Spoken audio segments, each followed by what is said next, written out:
Mark Tuan. The song is finally out. I've been waiting for this. I know he came out with 2 singles, I think, before this one, but I feel like those two are warm up. I don't know why I feel that way. I feel like this is the official start of Mark Tuan. I've been wanting to hear his sound. I wanted to hear like the kind of artist that he is, and it's finally here. I'm so excited. So let's get to it.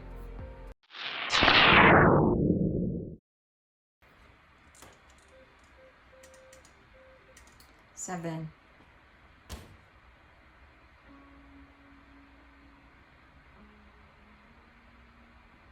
Sepia. Is that what it's called? Like the color grading? Back off a minute, I need to be alone just to breathe. I try to hold it, somehow it doesn't do anything, it's hopeless.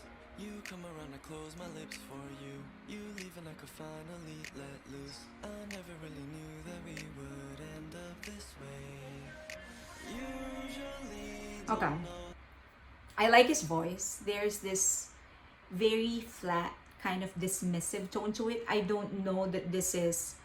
He could be taking this kind of tone to set the mood for the song, but I like how it kind of he feels so dismissive, like there's this like he's just so exhausted to even sing. So if I like that, because right off the bat, I even after he finishes the even before he finishes the first line, I feel like he's gonna it this is like a song about exhaustion, about being tired, about being worn out, and I feel like I'm right. So that's one. Number two, I like that he just used one, not just one instrument, but so he was just plucking the instrument. It's a guitar, and it was just sort of a plucking style, or finger. What do they call it? Like plucking is how they call it. So everything is so simple and flat, and even the color. So everything is coming together. The color itself is it feels like old and worn out. The color grading style that they used, it feels like old and worn out, and it's all coming. It's all this. It's a unified, three different elements unified to deliver one message, and then the fourth one is the lyrics itself. I like how how some songs are there's like 4 lines and they just repeat the song over and over again, and some songs don't actually have a narrative. It's just like one message, like I'm cool. That's what the song is all about. This one has an actual story. So if this is who he is as a lyricist and as an artist, I like it, because I do like songs that actually say something, songs that have a story, a flow, a development, so to speak. And this is what I'm seeing so far. And I like the production design, by the way. I haven't actually like looked through all the elements individually. I saw the 7 in the beginning. That's a good one.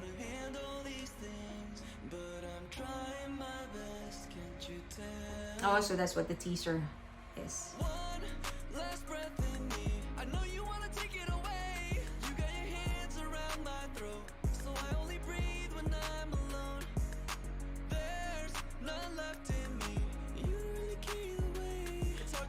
Okay.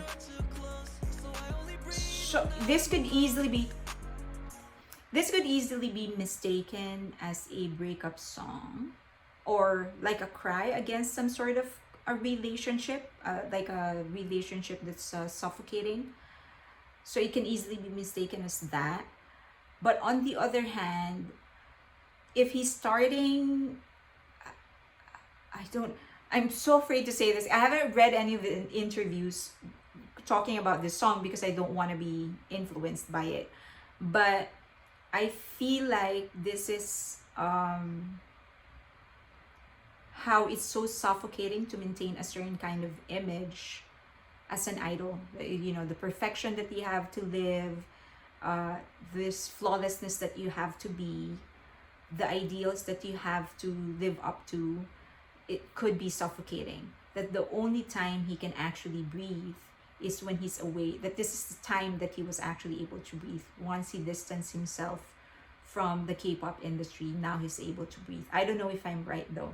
So now there's like some sort of synthesizers that could add a little bit to the chaos of his emotions and the chaos of the lyrics.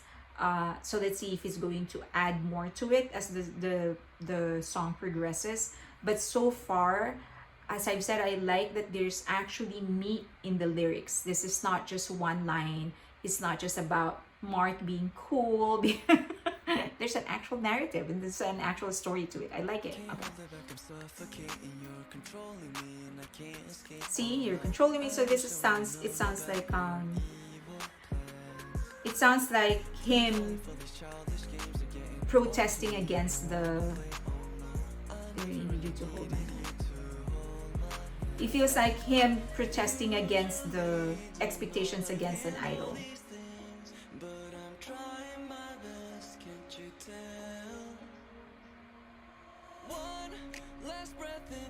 I know you wanna take it away. You got your hands around my throat, so I only breathe when I'm alone. He's so dashingly good looking. See that scene that where he's looking at his reflection in the mirror, and the reflection in the mirror is this perfect Mark in a suit, and then the real him is this guy struggling, not knowing what to do, not being able to breathe. So I feel like this is a song of a protest against the expectations that he felt or probably still feeling.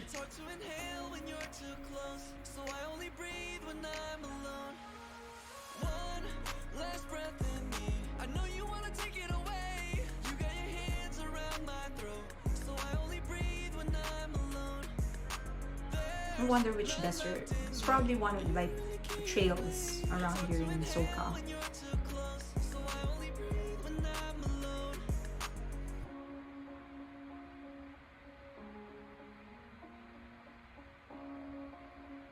Ah, he's gonna kill himself. That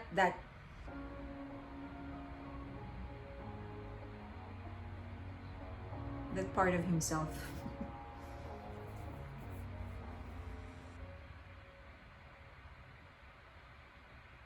Has he awakened to a new him? Oh, nice. I thought there were more.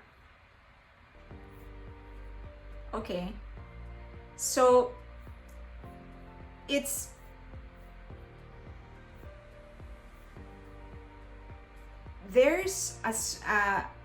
I feel like the end of a song was just supposed to be the beginning.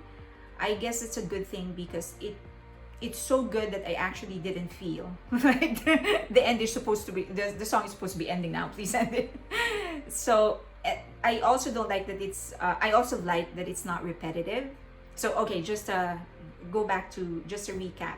I like how all the elements, the lyrics, the kind of color grading that they use, it feels like a sepia kind of color grading. The simplicity of the instrument that was used. And the quality of the tone of his voice in the song all came together to deliver one message, and that is of exhaustion. I'm tired of that kind of expectation. I just want to be able to breathe. So that right off the bat, I felt that. I like that there's actually a lyrics and there's an actual narrative and then there's an actual story to the song. So he's not just, the kind of artist that would just sing about him being cool, about owning this. It's like, okay. So this is there's an actual narrative to this. There's an actual story that he's delivering to everybody. And that kind of makes me feel like respected as an audience because I'm following something, right? There's that scene where he was looking at the mirror and that reflection is this perfect all made up version of Mark, and that actual him on the other side of the mirror, on the actual side, is just exhausted. He can't breathe. He just wants to be free.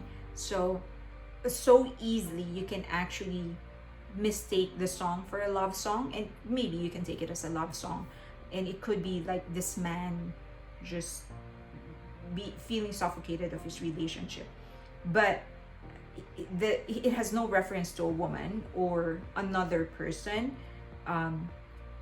regardless of the gender. So it convinces me that it was never made to be a love song. He probably wrote it that way to become tricky, just to make it more relatable to a lot of people, but to more people. But I feel like this is really his story about how exhaustive and suffocating the expectations and the life of an idol could be. I like to throw back to GOT7, but and then I like that there weren't a lot of repetitions in the lyrics, and that it was so good that I did not feel like it was already supposed to end. Like when it ended, I thought it was just going to it was just supposed to go higher, and probably that was intentional, because he intended the first song to actually be the beginning. Like this was a carryover, like the end of that era of Mark, and now he's just about to begin. And so the next songs that he is going to release will thread towards more experimentation, and will try out new sounds as he begins his journey as an artist. So I like it. It was so simple. I think he knows, as an artist, he just knows how to use different elements in order to reinforce his message as an artist. Love it. Please listen to it. It's going to be now a part of my playlist. Mark Tuan's Last Breath.